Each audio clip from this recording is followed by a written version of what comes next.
I've always been fascinated by, to use the words that you're so known for, game changers. I've Hmm. always been fascinated by the great men of the world, the great women of the world, the Hedy Lamars, the Aristotle Onassises, the great athletes, whether it was Muhammad Ali, Kobe Bryant, Serena Williams. I've Hmm. been fascinated by what makes Basquiat Basquiat, or Hmm. Jean Dubuffet Jean Dubuffet. So I think we're born into inclinations. And then Hmm. I think also our environment dramatically shapes us. One of the chapters in the new book you mentioned, The Wealth Money Can't Buy, is recruit a dead board of directors. Robin, what a treat to have you on. This is going to be super fun. I want to dig into all things personal development, your new book, all of that. I've listened to your stuff, read your stuff, followed your stuff for years. So thanks for joining me, man. What a pleasure, Molly. Congratulations on all your success. Thank you. No, you're kind. Well, I want to kind of start here. Who influenced you to really dig into exploring personal development as so much of your life's work?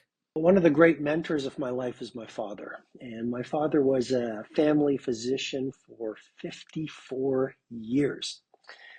And he filled our home with philosophy books, metaphysical books, productivity books, Dale Carnegie, um, Norman Vincent Peale, like the classics were around me when I was growing up. And Dad used to say to me, he said, "Robin, you can cut back on your rent when you get older. You can cut back on your food, but always invest in reading," which was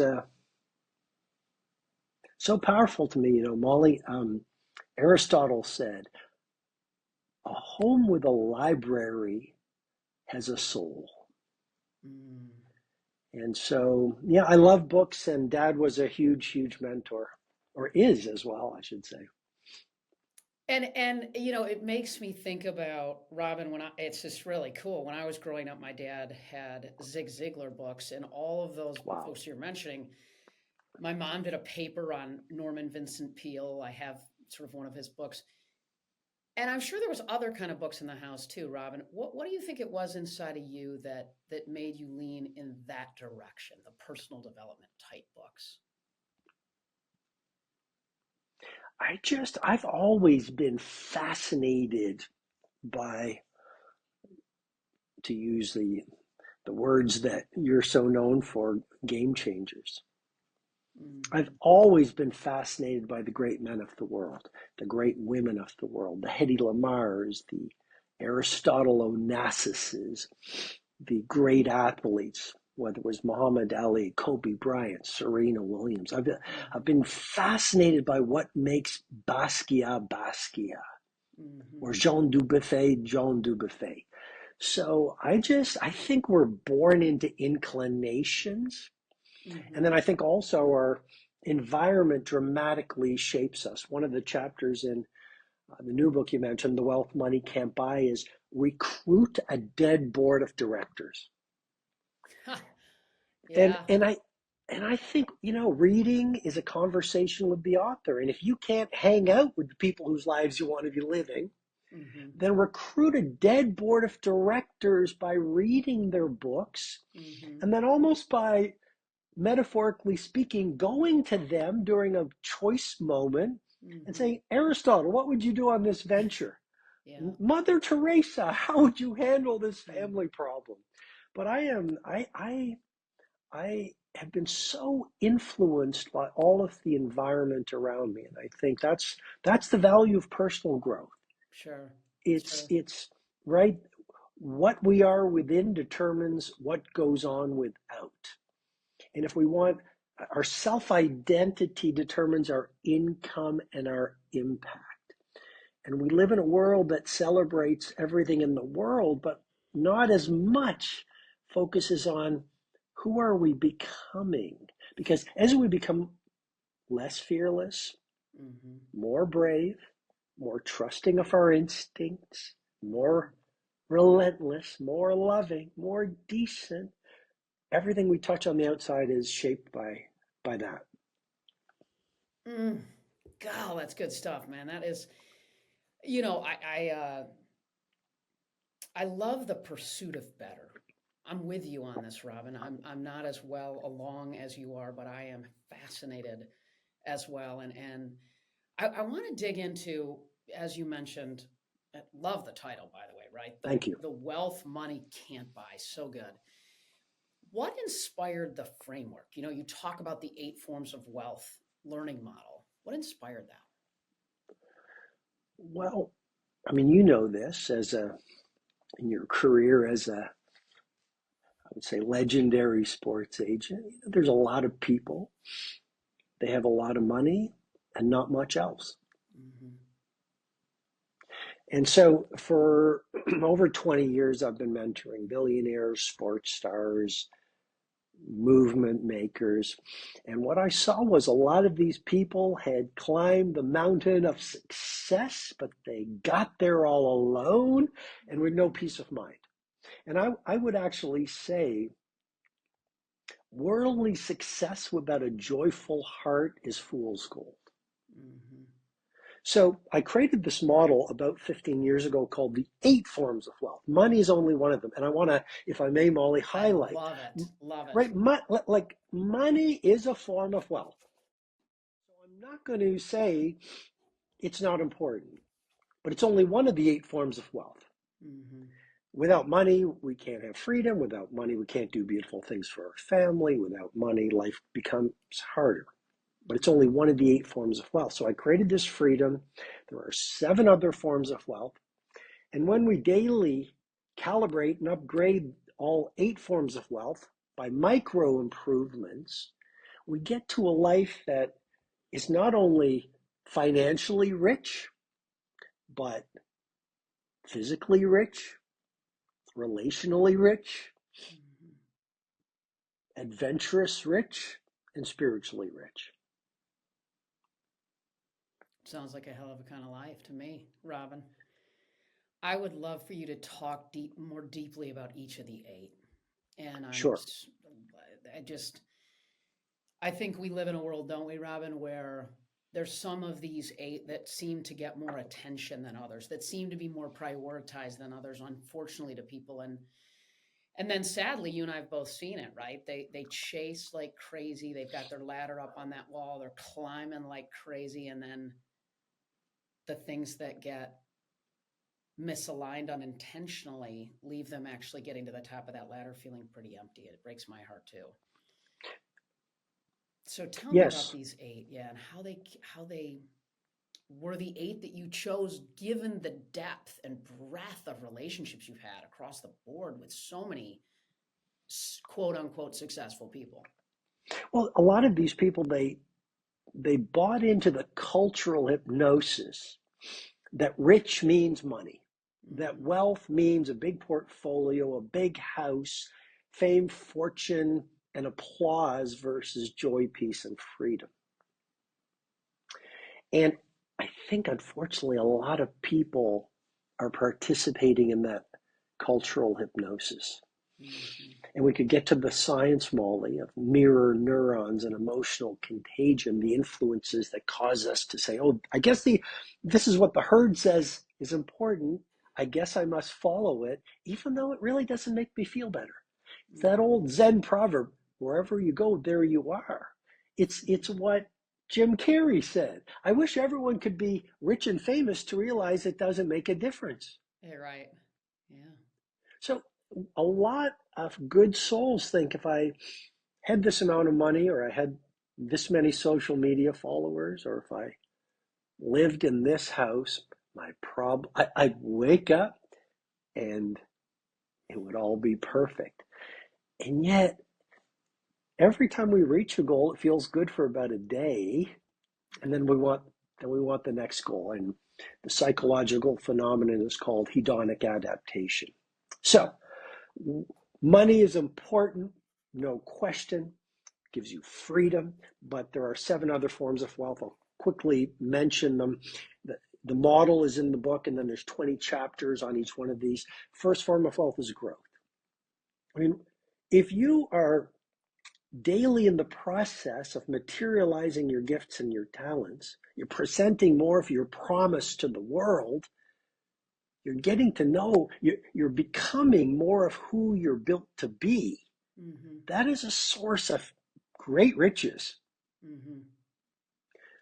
Secondly, wellness. Robin, can I just grab you real quick on that Of relative to course, of growth? course. Because what I'm hearing you say is that personal values, your mission, your calling, if you will, is a part of that. Is that relative to the growth? Is that what I'm hearing you say? And for the people that are sort of thinking, well, I want to grow, I do too, but I guess I don't really know where to focus or what I am uniquely positioned to do in the world. What have you Yes. seen to help people uncover that? Well, I believe if each day you're doing a little bit to become less fearful, more brave, more honoring of your gifts, more loyal to your ambitions, more of the person we know in our quiet moments we want to be, well, that's a great source of happiness and it's a great source of wealth. Mm-hmm. You know, you can have nothing in the world, but you know yourself and you're good in your own skin. That's a very rich human being. But why Sure. do we, but we live in a world where we pedestal the billionaire, but we don't respect the people who are building themselves into greater human beings. So some tactics for that. I know your producer asked about tactics, and everyone loves tactics in this world right now, and I'm happy to give them it. I would simply humbly say, though, methodology without philosophy is an empty victory. Mm, And the reason I say that is all of us want tactics, but there's no point in climbing a mountain to find out it's the wrong mountain. So incredible. philosophy, right? So philosophy, these ideas are just as rich as tactics. Mm-hmm. You know, the Agreed. idea, right? The idea, okay, what's life about? What's wealth all about? What is the wealth Mm-hmm. money can't buy? Oh, how do the geniuses and the game changers, how do they think? How do they Mm-hmm. see the world? That is just as important as morning routine. But Yep. some tactics I would jump into from the book. One would be, I mentioned, recruit a dead board of directors. Second idea that's been very, very helpful to me is join Walking University. And I love my second wind workout, which is Mm. a nature walk when I finish work. And when I walk, I love to learn via a podcast or an audiobook. So I would just say there's a lot of downtime that often we just daydream, and daydreaming is great, but join Mm-hmm. Walking University because the leader who learns the most wins. Mm-hmm. Secondly, I'd say there's a concept I have called the pre-performance paragraph. And my journal should be around here somewhere, but this is, so important. Like I write in my journal every morning, Wow. Look at and the tabs in that I bad am a boy too. And what is that? Yep. Yeah, for serious. those of you that aren't can't see it, I mean, it's that thing looks like a Norman Vincent Peale 1908 bad boy over there, Robin. You got tabs and Oh, colors and I got tabs, I have colors, I have flow charts, wow, I have wow. another thing I do just because I know your audience just loves the tools, but I take when I'm on an airplane, I put the boarding pass, I glue the boarding pass into the journal, and or if I go to a restaurant, and it just becomes a recording of my days. But Wow. a tactic that has worked so well for my clients is, as part of your morning routine, write out a pre-performance paragraph, which is one paragraph about your ideal day. And writing deepens commitment and clarity breeds mastery. Mm. So rather than starting your day in reactive mode like a 5 alarm fire, have a good cup of coffee. It's early in the morning, ideally 5 a.m. or earlier, and write a paragraph about your ideal day. If you want to get serious, ask yourself another question. What will I release today? Mm. And then the third question is, What am I grateful for? We know the work of the positive psychologists on deliberate gratitude. Nice way to start the day. I love that. That's good. I mean, boy, tactics, those are some good ones, but I couldn't agree with you more. I mean, you got to come at it from 60,000, 100,000 feet up at some level Yes, too. So yes. we're sharing the 8, and sorry, I stopped your flow there for a minute, but so number two. Nothing to be sorry about. It's really a pleasure. The second form of wealth is wellness. So someone once said to me at a live event, health is the crown on the well person's head that only the ill person can see. In one wisdom tradition, they say, when we are young, we would sacrifice all of our health for wealth. And when we get old and figure out what life is all about, we would sacrifice all of our wealth for one day of good health. Mm. And so if you are healthy, if you have energy, if you have a healthy brain, a healthy gut, if you are sustaining longevity, you have a form of riches, which is worth celebrating and honoring versus going, okay, my portfolio is not big enough and I don't have enough equities and I don't have enough precious metals and everyone else is way ahead of me and I'm just like, I'm nothing. Part of the reason I wrote The Wealth Money Can't Buy is a lot of us have riches all around us, but we don't honor them. Third form of wealth, family. So tonight, Molly, I'm a very blessed man because I get to hang out. I'm visiting Toronto. I used to live here. And I get to hang out with my soon-to-be 86-year-old father, my mother, and my daughter. And all I'm saying is the longer I live, the more I realize if you have a great family life, you have a wealth money can't buy. And I can't tell you how many billionaires I've mentored. And they say, I have all the money in the world, yet my 20-year-old children won't talk to me, so I have nothing.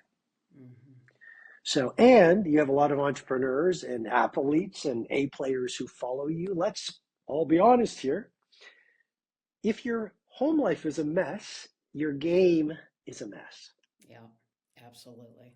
100%. So family, we could get into it. And I'd love to share one of the chapters, the 10,000 dinners question, because it's pretty cool. Fourth is craft. Fourth form of wealth is craft. If you are doing your work, whether you're a sports agent, whether you're an athlete, whether you're a CEO, whether you're a yoga teacher, if you see it as a craft that you're pursuing and calibrating and optimizing and seeing yourself as someone who is pushing magic into the marketplace every day, that pride of your work well done is incredible. Your producer has scared me in the tactics, so I've got to give you tactics and stories. And I'm just joking, but she or he said, share some stories. And it makes me think of the other day I was in London and I showed up to get in a black cab to take me to Heathrow. And this was like, honestly, it's like Da Vinci painted this cab. It was just perfection. Wow. And I said, why is your cab so perfect? He goes, when I get to the airport, I'll show you. And I kid you not, got out of the car. He gave me my luggage. I'm standing on the sidewalk. He goes, here's what I do before every passenger gets in my car. He had like a Windex. He goes, cleans the whole thing. And then he pulled out a mobile vacuum cleaner and he's vacuuming the whole thing, wiping the windows. And all I'm saying is, he's not a CEO. He's not famous, but he sees his job as important. So that's a form of wealth, like that pride. Fifth is money. Sixth is community. That section of The Wealth Money Can't Buy is about your social circle and how important your social circle is. Release the energy vampires. 7 is adventure and 8 is service. And community, right? I get, and I am a huge fan, Robin, of having people in your life. Certainly community can be viewed as tight, as broad, but boy, it feels important that people have people in their lives. And I would imagine you coach this to billionaires that have no agenda but to help you be the best version of you. How important is that, do you think?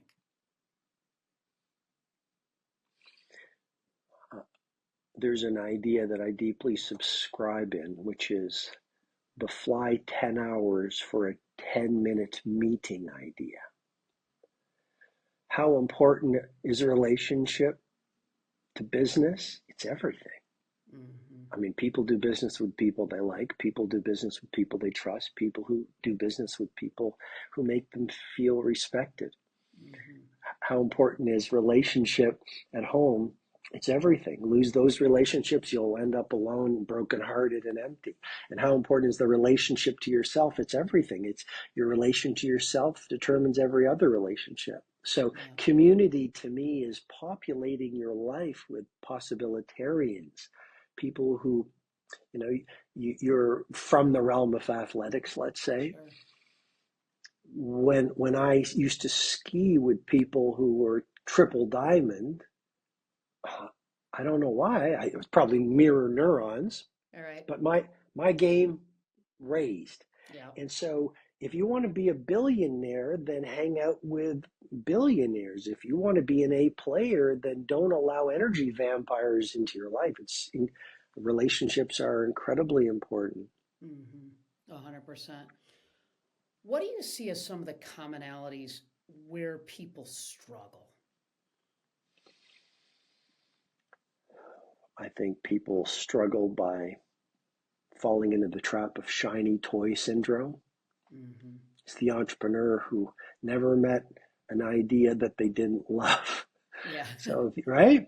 So I Yeah. would say, and I talk in the book, I talk a lot about this, but it's be a minimalist, not a maximalist. Mm-hmm. Right? Picasso didn't play the piano, and Taylor Taylor Swift isn't a master chef. You Right. know, the game changers are really, really good at doing one thing well. So I think people Mm-hmm. struggle, they just get distracted. And then that brings us to digital distraction. In the age of broken focus syndrome, I believe that an addiction to distraction is the end of your creative production. So I talk a lot about the importance of finding a creative cottage, a place where you Yeah. can get lost, the importance of, you can change the world or turn off your phone. You can't do both. Oh, wow. That's so good. People struggle with, I believe, Molly, with they actually believe the opinions of the chattering voices of critics. Mm-hmm. So they say, here's a new business venture, or I'm going to run a marathon, or I'm going to fall in love, or I'm going to start this spiritual project. And they come home or tell their best friend or their coworker, and the coworker is stuck in their limiting beliefs Yeah. and says, well, that'll never work, or, those people are different from you. And we actually believe that mind virus. Mm-hmm. So I think that's something, just like, to protect your inspiration, Yeah, for to sure. to trust your instinct. Oh, here's an idea that the marketplace needs. No one ever has done it, which means it's probably a good idea. But because it's disruptive, the status quo will laugh at it. Mm-hmm. Okay, I'm going to understand that and withstand the laughter until my vision becomes everyday reality and everyone thinks, oh, why didn't I think of that? Mm-hmm. And at some level, it goes back to your comment about being fearless. Yeah. And what role does confidence, Robin, play in this? Because when I think about trusting your gut, when I think about having the courage to carve that new path that the world kind of and the critics might say, this lady's crazy, this guy's crazy, but you step into it anyway because you've got the fearlessness, because you're maybe not. I think we have a very low failure tolerance in the world today, which is saddens me because I think we learn so much, right? When we step into discomfort, that's when we grow, and that means we fail sometimes. But how do you coach people to trust the gut, to go for it, regardless of the critics' comments? Well, you mentioned this word discomfort, and it makes me think of one of my favorite brain tattoos, which is the discomfort of growth is always less dangerous than the heartbreak of regret. Mm, yes. Amen. So like hard wins. We live in a society, you were hinting at it. Everyone wants it easy. We want the rewards of world class without doing the suffering world class requires. Kobe is a great hero of mine. And Kobe tells a story where he said, I got into the NBA and I thought everyone in the NBA would be practicing all the time and taking it super seriously. But I realized some people got into the NBA and they got into the NBA, so it just became fun time. And he said, I realized most players were training 10 to noon and then an afternoon workout. He said, I realized very quickly, because he wanted to be BIW, best in the world. I know you subscribe to that idea. I know so many of your followers subscribe to that idea. He said, if I wanted to be best in the world, I realized, and I love this because I wrote a book on the 5 a.m. club, but he said, I realized if I got up at 3 a.m., trained from 4 to 5, went home, had breakfast, went back, trained 10 to noon, went back home, had some lunch, recovered, trained later in the afternoon, and did one more in the evening, 4 workouts a day. After, to use his words, after 4 or 5 years, I would have an advantage that no one else could ever catch up to.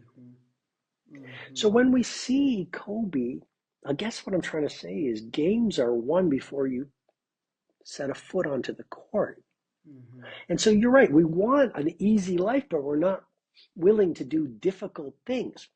So when I wrote the Wealth Money Can't Buy, I've got to tell you, I suffered. I wrote it over last year, and I suffered. The amount of rewrites, the amount of like just I know you've written a bunch of books, and but suffering is hard in the moment, but when you look back at it, it brings a great deal of satisfaction, and wealth money can't buy. So I would just say, a great life is built on the consistent doing of difficult things. And I think our world is selling us this bill of goods that we should have everything easy, and that just makes for weak people. 100%. And it's interesting what you're sharing too, because I'm sort of thinking that, at some level, when you talk about last year, it was a bit of a grind for you, right? And I think, the Kobe example, it feels to me like high achievers, people that pursue better every day, people that are fearless, they focus on alignment, not balance. Because at some level, when you did what you did last year writing the book, or when Kobe did, you're going to be out of the traditional word of balance in the world, but potentially you're aligned with what matters most to you. So I share that only from the perspective that when we think about the 8 roles, the 8 forms of wealth, Robin, teeter-tottering all 8 perfectly at the same time could be challenging. How do you coach people to consider that there's some moments in our lives maybe where we're more locked in on one of the 8 than the other, potentially? You just do your best. Life is a messy sport. We people like you and I were perfectionists. People like all the people who listen to you, they're perfectionists. So we struggle with this idea of things being messy is not okay. So the 8 forms of wealth model that the book's built around it's a framework, it's an ideal. Yeah. As long as we're moving, the whole nature of a day is sometimes we're on, and sometimes we're off. I was in South Africa a number of years ago in a little plane. The pilot let me get behind the, whatever you call it in a plane, steering wheel or whatever. Yeah. And he said, make sure the altimeter just is in the center. And so the currents blew me off, and then I brought it here, and then blew me off course and back here. And that's a day, right? We get these pulls, and you just want to go, oh, okay, the 8 forms of wealth, am I getting closer? And being okay with, but having said that, while I was writing the book, there were certain non-negotiables. I still had great family time. I still did my workouts. I still did a lot of my protocols. But when you're working on any big project, it's a season of productivity. And Mm-hmm. once you get the job done, you have more latitude to recover and take time off, and maybe Sure. you'll spend more time on vacation, etc. Yeah. Yeah. Robin, I want to get inside of you and your head and heart from a daily perspective. You've worked with incredible people, no doubt about it. How do you fundamentally structure your work maybe differently? What's been, what's worked for you? What hasn't worked for you? Because you live into all of these things you share in this book and the other books that you've written.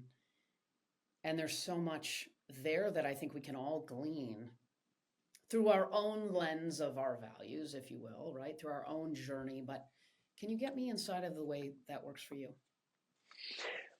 And you're wondering about my work routines or just Well, my philosophy? your philosophy, your Oh, right. So stay high level for me, right? You don't need to get. oh. We can diss the producer right now on the tactics, right? No, I feel this need to get into tactics. I need to. No, I'm joking. Tactics are so important. It's Yeah, philosophy and yeah, for sure. methodology.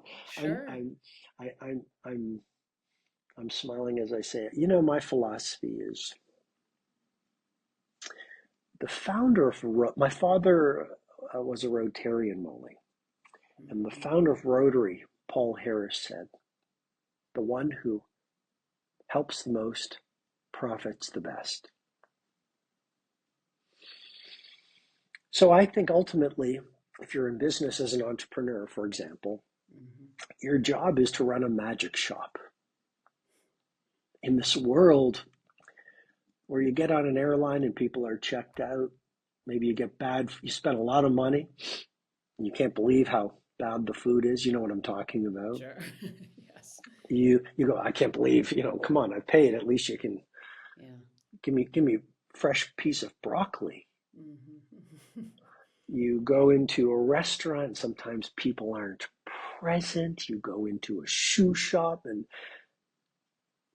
they're they're cyber zombies. Mm-hmm. Mm-hmm. I think if you ask my philosophy, we've it is our duty, it is our obligation, it is our spiritual responsibility to reach into ourselves and our gifts and our talents, as hard as it might be, and to Mm-hmm. push magic in a world of uncertainty, a world that needs magic, that needs beauty.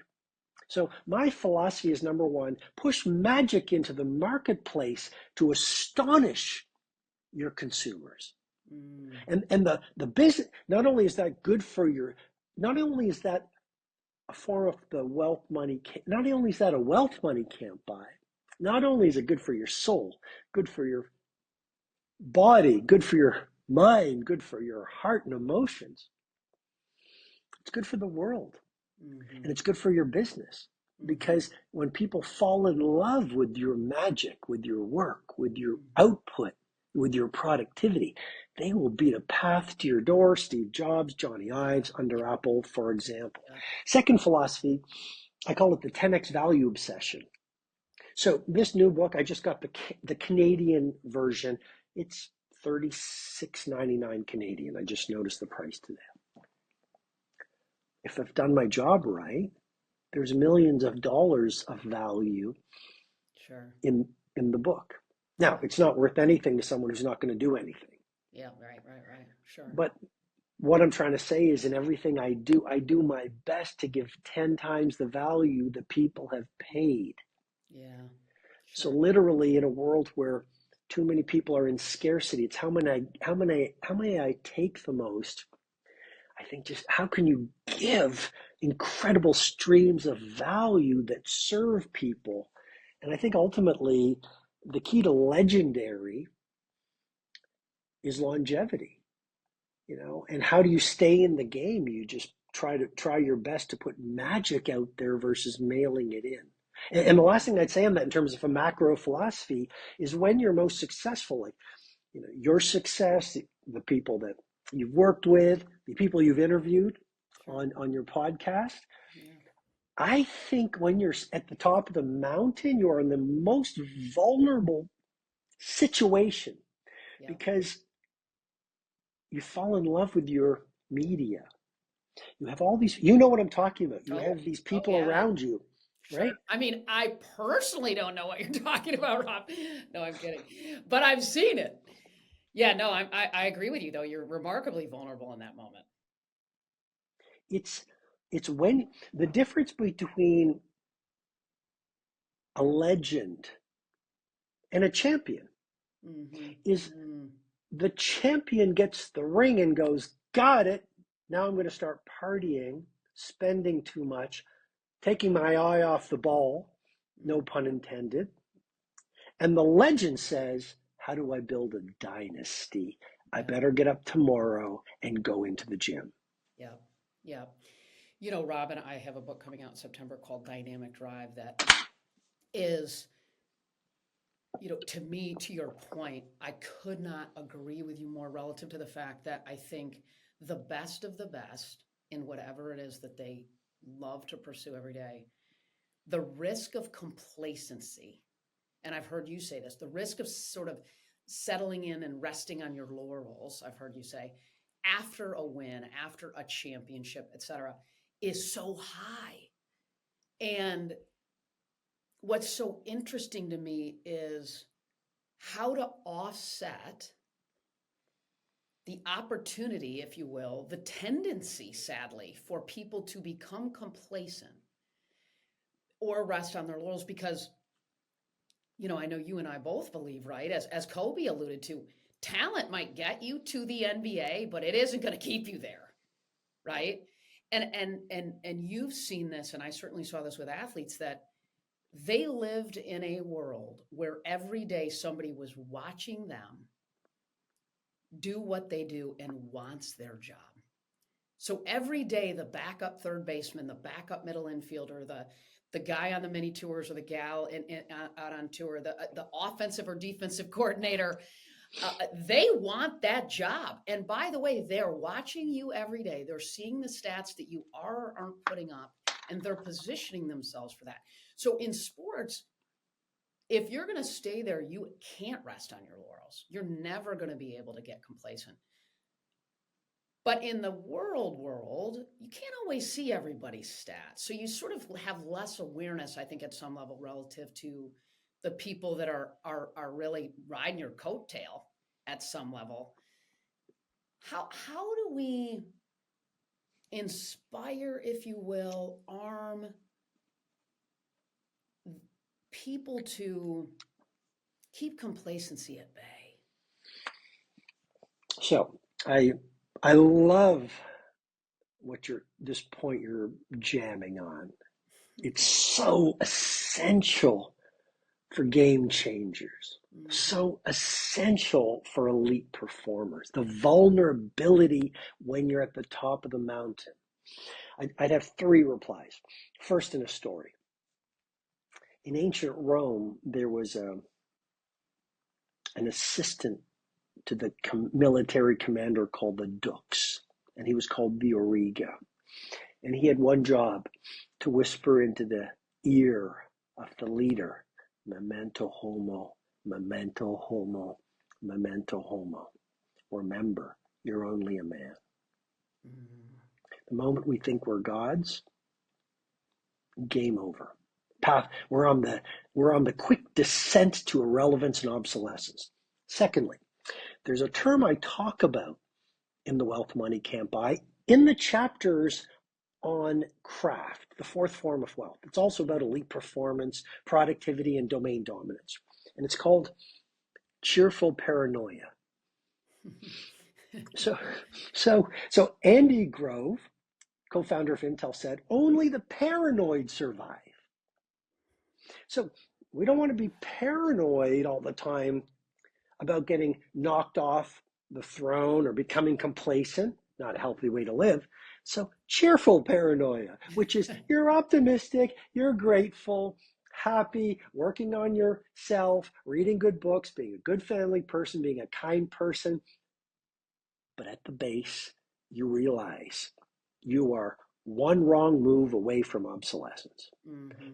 Third thing I would say is you said, let's say everyday leaders. I know a lot of leaders follow you or listen to your podcast. might not have stats to look at. I would say play a different game then. I think the greatest sport is making yourself better than who you were yesterday. Yeah. Yeah. So, it's like, okay, I might not have visible competition by the stats, but I'm going to work on this project and make it the thing. I call it in the book, I call it your Project X. So Mm-hmm. just that's a work project that is your Taj Mahal. It's your Yeah. Sistine Chapel ceiling. So the game you're playing is not against the competition, which Right. can actually activate insecurity and Sure. stress. Totally. The game, right? The game you want to play is who you were last quarter, last year.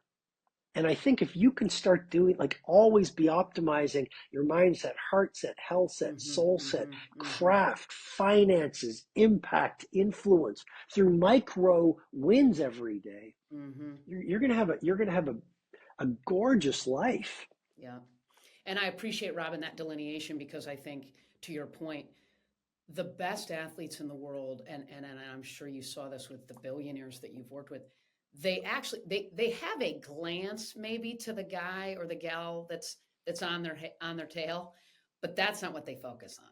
They focus on what they need to do to get better every day. That's their bar, if you will. Because to your point, I think it is a very unhealthy way to live, to constantly be comparing for sure, but it can be a bit of a motivator at some level to stay aware of, but certainly not laser focused on.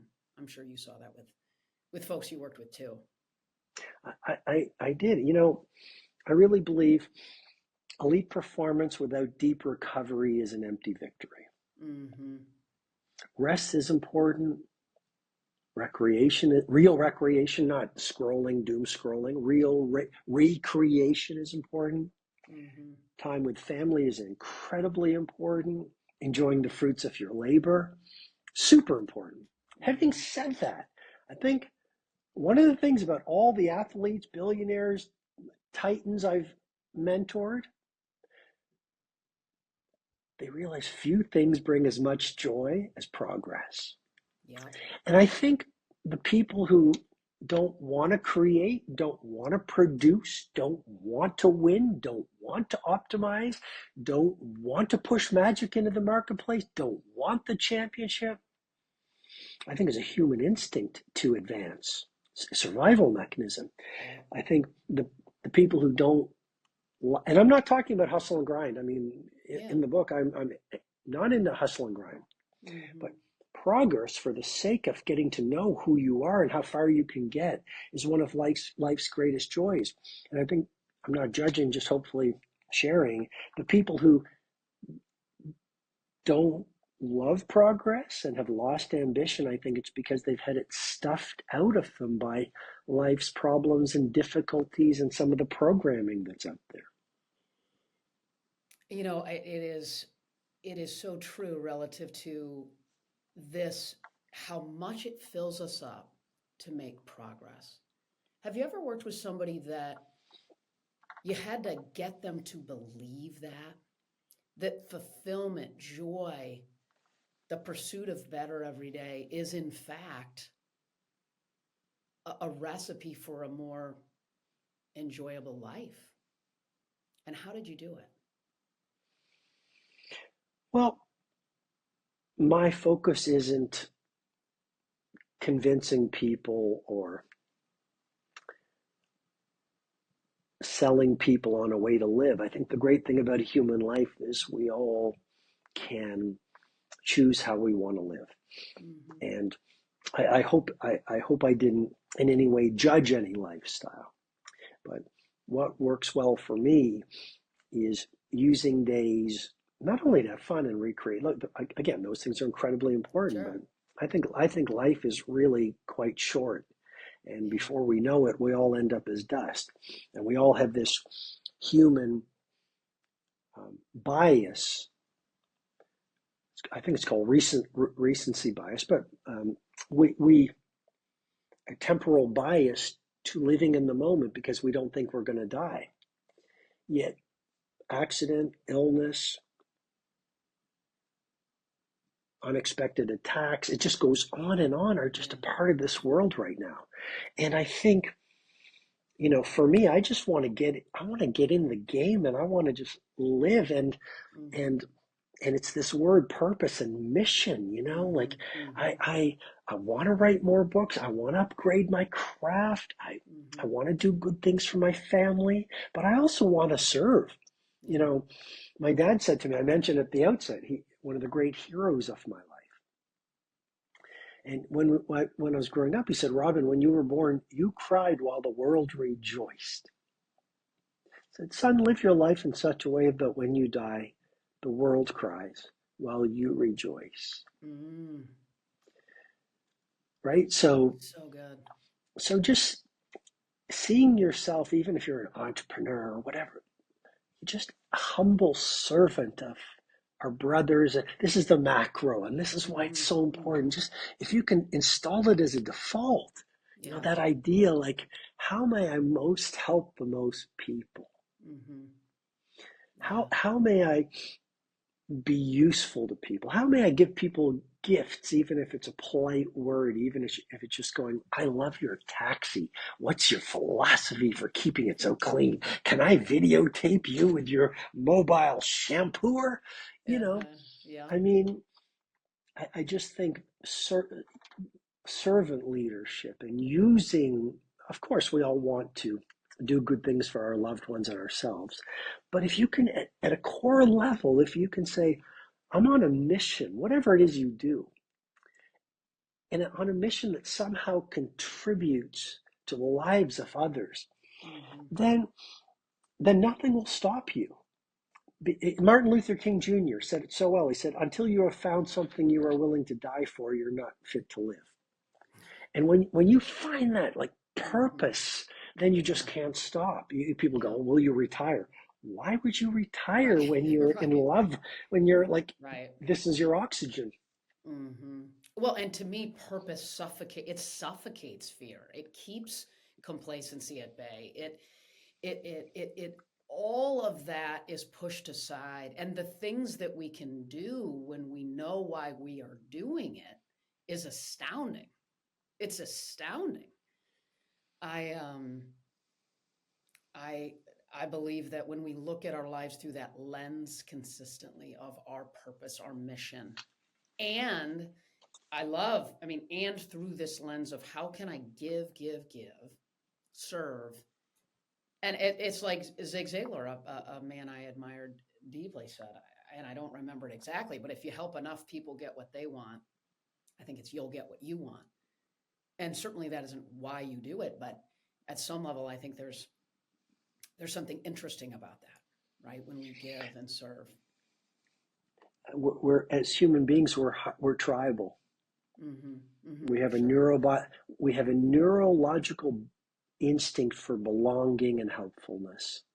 And I think our programming of this culture of me, and in too many instances, self-entitlement, has caused us to forget that we are tribal. And the paradox is, when you do something nice for someone, whether it's pushing your magic and your Project X into the marketplace, or simply you go to Starbucks, you're staying at a hotel, you pick up two more. You've worked with so many great athletes. Pau Gasol, the center for the Lakers, came to one of my events. I dropped him off at the airport after the weekend. I watched him walk through we walked through the airport. Kids came to him, adults came to him. People wanted pictures, people wanted autographs. And to every single one of them, to a person, he was kind, gracious, and had all the attention in the world. At the gate, I said, Pau, you were so kind to every single person. And he said something I've never forgotten, and I pray to always remember it. And he said, Robin, it takes so little to make someone happy.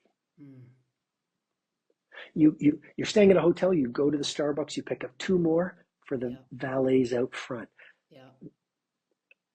so simple. You pull out a piece of paper and you write a letter to your mom or your dad or that teacher in my case, it was grade 5 who saw something in me when no one saw anything in me. It's so simple, but we're busy being busy, so we're missing the wrong things. And that's what the Wealth Money Can't Buy is all about. It's all these things we can do and these philosophies that would bring us such a rich life. But our society says, chase the money, chase the likes. We might get some of that. Doesn't make us happy. Yeah. I just before our conversation, I hung up giving a young person advice who had reached out through a friend and, a lot coming at me today and all those things. But then you feel so good after you share and after you sort of help fast forward things for them and answer questions and serve. And so to your point, the other, it's like you hear people say when they go, serve a soup kitchen or, pour into a nonprofit or give, we feel so fulfilled as a result of that. And the byproduct, of course, that matters more is what we have done for the other heart and soul on the other side. And it makes me think of what you were talking about being on the top of the mountain. And there's a model I teach in my methodology called the Titan's Decline. When you're at the top, there's a fall of an empire. It happened in certain countries. It happened to pro athlete superstars. It's happened to companies. And I think the antidote to the Titan's decline, Molly, is humility. Yeah. And I don't want to get too philosophical, but that's so good, though. I could go there. That's good. In India, when you meet someone you respect, I've never shared this before, but I was thinking about it this morning. When you meet someone you respect, in India, they have gurus.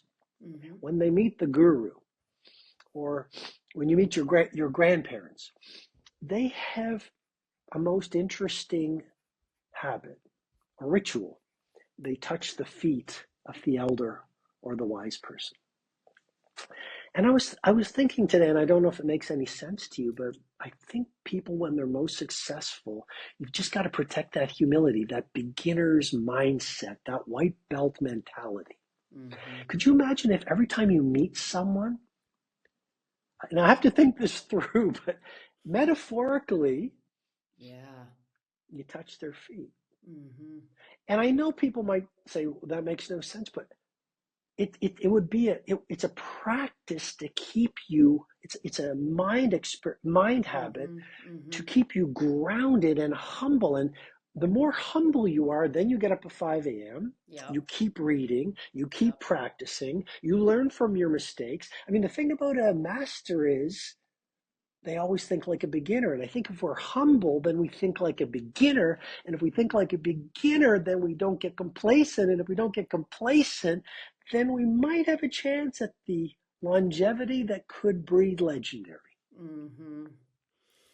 That soundbite is epic. I love what that's so good. What is something, Robin, that you wish you knew earlier in your life? You wake up every day and learn and grow. You read, you are on a mission to continue to get better and do and live your purpose. What would have saved you time and energy if you knew before? Well, that makes me think about one of the chapters in The Wealth Money Can't Buy, two of them. Number one, your choice of mate. This is the section on family, the wealth of family. Your choice of mate is 90% of your joy. Mm-hmm. And related to that is the chapter, the 10,000 Dinners question. And that comes from one of the UK's most famous divorce lawyers. She worked with many big footballers, many star athletes. And she was asked in an article, in an interview in the Financial Times. Her name is Ayesha Vardags. She was asked, you've seen so many divorces, and what are some of the recipes for a great relationship? And she said, number one, separate bedrooms. And number two, she said, the 10,000 dinners. And the interviewer said, what do you mean by 10,000 dinners? And she said, looks fade, lust can dissolve, but if you see yourself spending 10,000 dinners with this person, choose them. So I would say some of the things I wish I had learned earlier, just the importance of seeing a red flag as a red flag early on in a relationship. Yeah, sure. And not hoping it's green. I think you know what I'm talking about. Yeah, totally. I would say related to that, the importance of partnerships in business, for example. Mm-hmm. The quality of your partnerships are absolutely essential. What I wish I'd learned earlier would be mentors. Mentors are having in each of the 8 forms of wealth. If I had a mentor who had done it, don't listen to people who haven't done it. Yeah. Don't listen to critics who aren't doing it. They don't know what they speak of.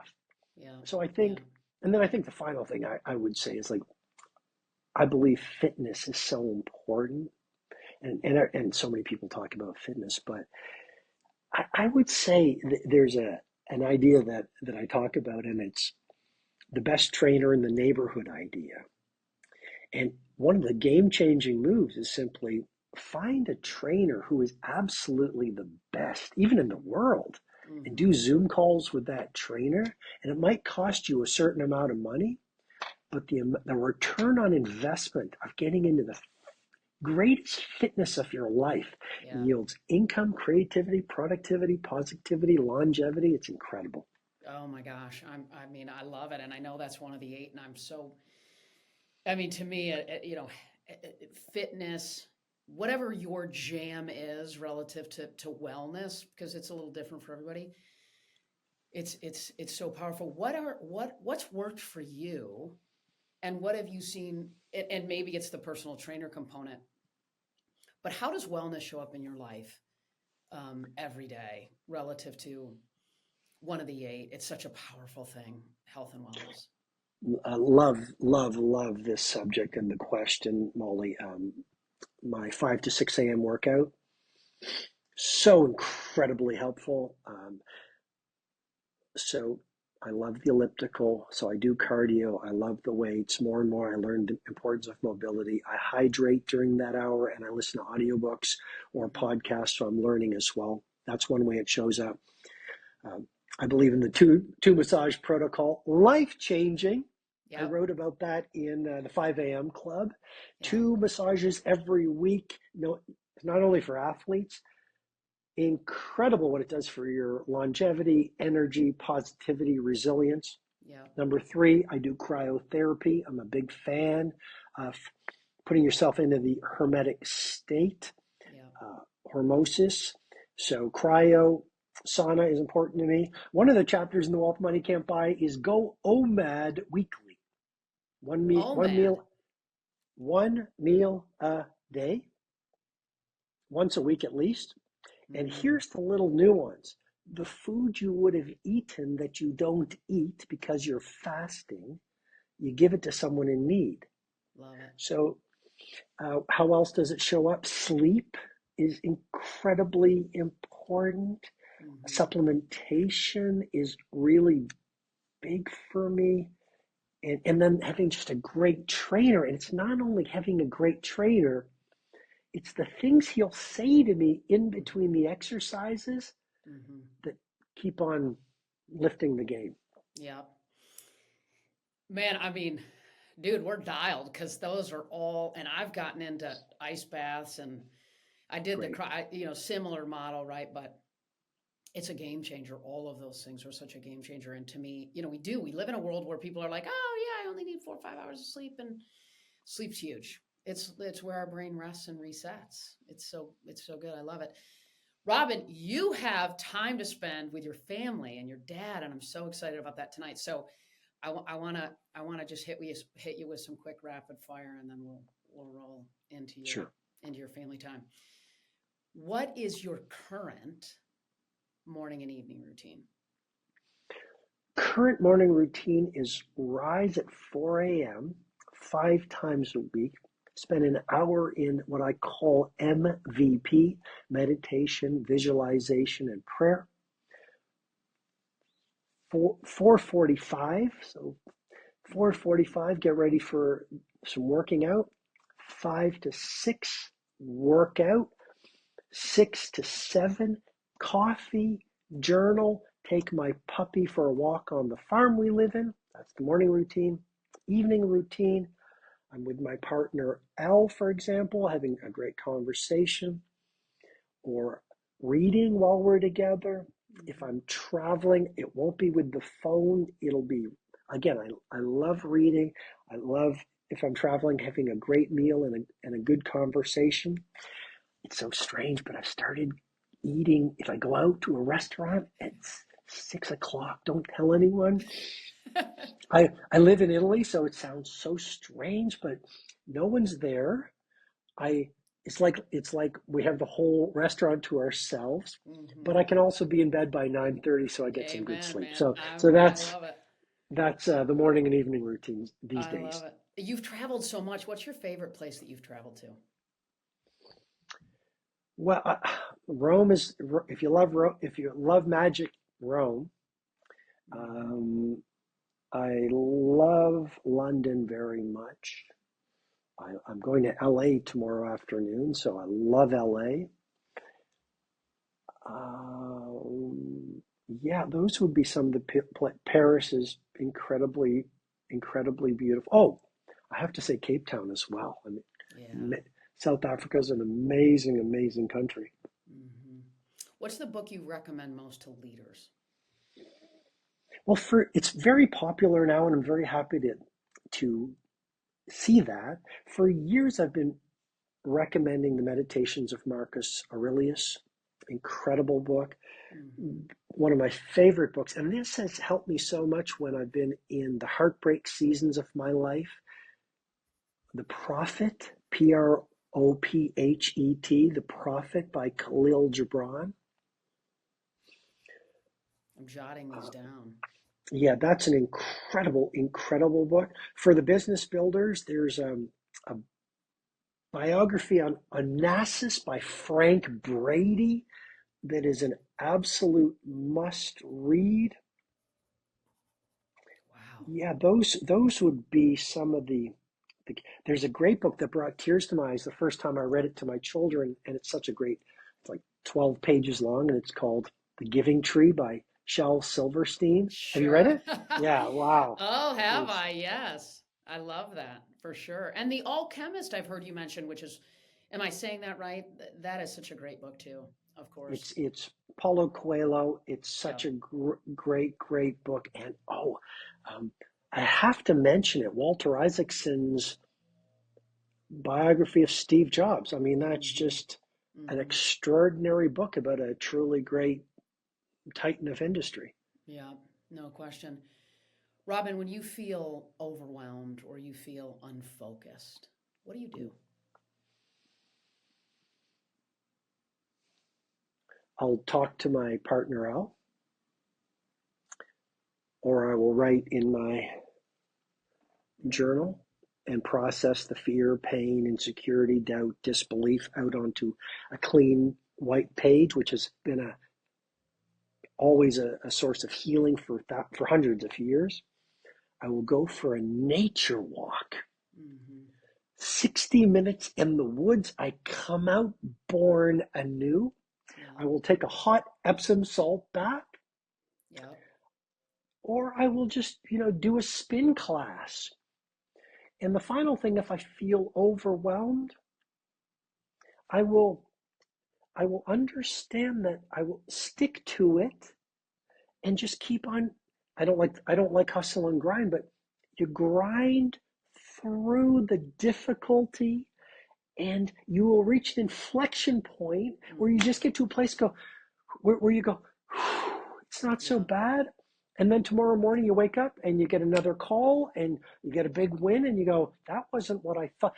All I'm saying yeah, is in yeah. the Keep moment going. of right in the moment of overwhelm, you're seeing through fear lenses. Stay at KMF, Keep moving forward because just around the corner is your next win.